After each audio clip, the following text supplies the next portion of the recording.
ఏదైతే 21వ తేదీన గౌరవ ప్రధానమంత్రి గారు వారి ప్రధానత్వానికి 11 సంవత్సరాలు పూర్తి అవడం, ఏదైతే వారి యొక్క పెట్ బేబీ యోగా చేయడం అనేది 10 ఏళ్ళు పూర్తి చేసుకుని 11వ సంవత్సరంలో విశాఖపట్నం ఎంచుకుని, ఎందుకంటే ఈ రాష్ట్రం అంతా కూడా హెల్దీ వెల్దీ హ్యాపీ స్టేట్ గా మార్చాలని చెప్పేసి, ఎప్పుడు కూడా ఆనందమయంగా ఉండాలని చెప్పేసి గౌరవ ముఖ్యమంత్రి గారు ఎప్పుడు కోరుకుంటారు. కాబట్టి ఇద్దరు కలిసి ఈ యొక్క తీర ప్రాంతం అద్భుతమైన విశాఖపట్నంలో ఎంచుకోవడం నిజంగా ఒక చరిత్ర. ఇది ఒక గ్రేటెస్ట్ ఈవెంట్, గ్లోబల్ ఈవెంట్, ప్రపంచం అంతా కూడా చూస్తా ఉన్నారు.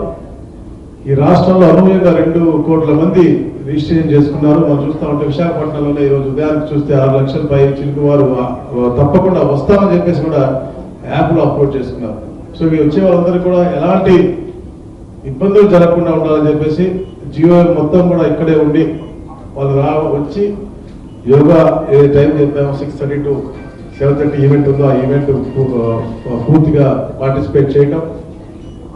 అయితే రికార్డ్ మనం అనుకుంటున్నాం, record is secondary thing, but we want everybody to be discipline and to perform the yoga in the right time right place అని వచ్చేసి కంపార్ట్మెంట్స్ పెట్టాము, పార్కింగ్ కంపార్ట్మెంట్స్ పెట్టాము, అన్నింటి కూడా టైంకి వచ్చి వాళ్ళు వెళ్ళాలని చెప్పేసి అందరూ కూడా హ్యాపీగా ఉండాలనేసి ఈ యొక్క కార్యక్రమం చేస్తా ఉన్నాం.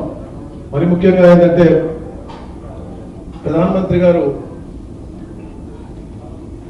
దీని ద్వారా మెసేజ్ ఇవ్వాలని చూసి చెప్తాను. ఎందుకంటే ఈ యోగా అనేది ఈ భారతదేశం ప్రపంచానికి ఇచ్చినటువంటి ఒక గిఫ్ట్. అలాంటి గిఫ్ట్ యొక్క ఔన్నత్యాన్ని తెలియజేయడం, అది ఇక్కడి నుంచి చేయాలనుకుంటే నిజంగా చాలా ఆనందదాయకం. మన విశాఖపట్నం వాళ్ళందరూ కూడా స్వాగతం పలకాలి. ఈ 4 జిల్లాలే కాకుండా రాష్ట్ర వ్యాప్తంగా కూడా ఆ రోజు అన్ని కేంద్రాల్లో కూడా యోగా చేస్తా ఉన్నారు. అది ఒక గ్లోబల్ ఈవెంట్. సో మీ అందరి సహకారం పూర్తిగా ఉండాలని కూడా మేమందరూ తెలియజేసుకుంటా ఉన్నాం. తప్పకుండా ఏదైతే ప్రజాప్రతినిధులందరూ కూడా దీంట్లో పెద్ద ఎత్తున చేస్తా ఉన్నారు. పత్రికా సోదరులందరూ కూడా దీన్ని బాగా హైలైట్ చేయాలి. మరి ముఖ్యంగా అయితే 25,000 మంది ట్రైబల్ పిల్లలు, స్కూల్ పిల్లలు మన ఆంధ్ర యూనివర్సిటీలో సూర్య నమస్కారాలు 108 సార్లు చేస్తా ఉన్నారు. అది కూడా ఒక గిన్నిస్ బుక్ రికార్డు ఉండబోతా ఉంది, అదొక చరిత్ర. సో ఇలాంటి ఒక అద్భుతమైనటువంటి కార్యక్రమాలు విశాఖ వేదిక అవడం మనందరికీ కూడా చాలా అదృష్టమైనటువంటి విషయం.